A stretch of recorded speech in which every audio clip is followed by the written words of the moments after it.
Good evening, our dear listener. Reading you the 9 p.m. news today is Nicholas Tewandeke. The headlines: Uganda to hold heads of state contributing troops to ATMIS. Zombo RDC urges authorities to respect boundaries. Mbale teacher arrested for aggravated defilement.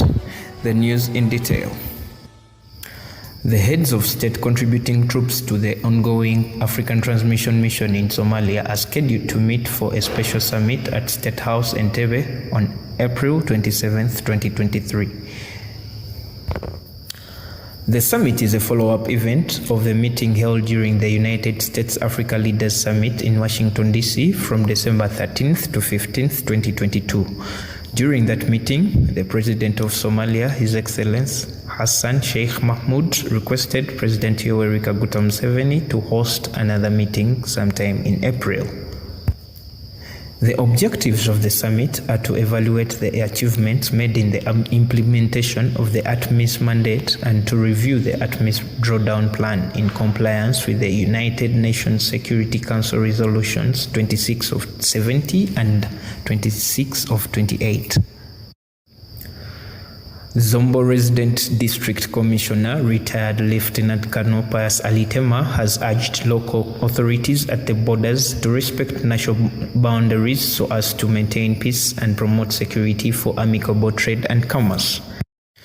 Alitema's remarks came in the wake of a border dispute between Uganda and DRC over 3 villages in the West Nile sub-region. The Congolese locals, backed by their police, crossed into Uganda and laid claim to 3 villages of Padea town in Zombo district. The villages being claimed are Achusel in Japadindu ward, Achu village in Asina parish, Abanga sub-county, and Oyara village in Asina parish.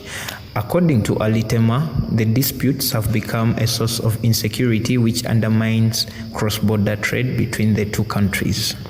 Alitema said, "We must engage our local authorities operating at the border to respect the national boundary and also maintain peace and security to promote trade and commerce. Our people should be at peace because these people all speak the same language and intermarry, so there is no point of rivalry." And in Mbale city, police are holding 26-year-old Joel Situma, a teacher at Nabuyonga Primary School, for defiling a 12-year-old primary 6 pupil. According to the Elgon Region Police spokesperson Rogers Daitika, the police apprehended the suspect after receiving a report from the victim's mother. The mother informed police that the teacher has been luring her daughter to come to school at 5 a.m. for coaching, and it was during these sessions that he took advantage of the minor on several occasions. The suspect is currently in custody at Mbale Central Police Station and a medical examination has been conducted. And in Jinja, police has confirmed that 14 of the 17 DNA samples which were taken from children suspected to be victims of human trafficking matched with that of a former pastor, Amos Bentugura, who claimed to be father to the 17 kids. Police spokesperson Fred Enanga told journalists last week that police had arrested Amos along with 5 other suspects to help with the ongoing investigations of the suspected child trafficking. The former pastor and father claimant was arrested along with Miss Naivare, Carolina Ashabadina, Tusasi Rebeti, Komhanji Junik, and one other lady identified as Loy.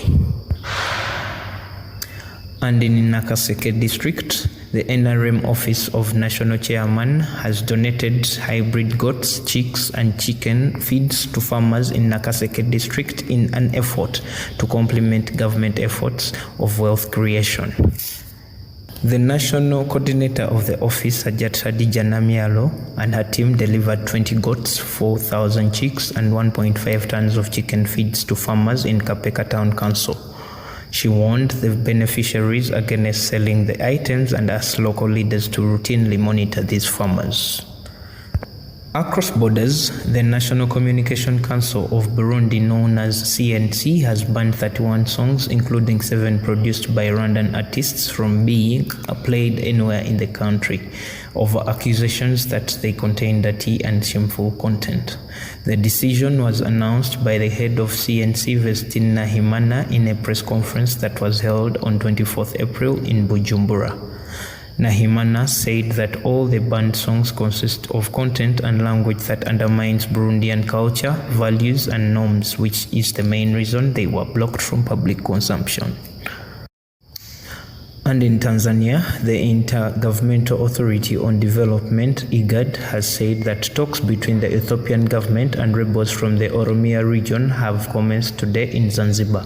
Rebel groups in Oromia, which is the biggest of Ethiopia's 11 regions, have battled the federal government for decades. The spokesperson for the executive secretary of IGAD, Nur Mahmoud Sheikh, says that the talks are underway in Tanzania and they hope that these will lead to a political agreement. And lastly, in a video on his Twitter account, the US President Joe Biden has today announced that he is running for re-election in 2024. He said in a statement, "Every generation has a moment where they have had to stand up for democracy, to stand up for their fundamental freedoms. I believe this is ours. That's why I'm running for re-election as President of the United States. Join us. Let's finish the job." That has been the news at 9 p.m. Thank you for listening. Nicholas Stevan.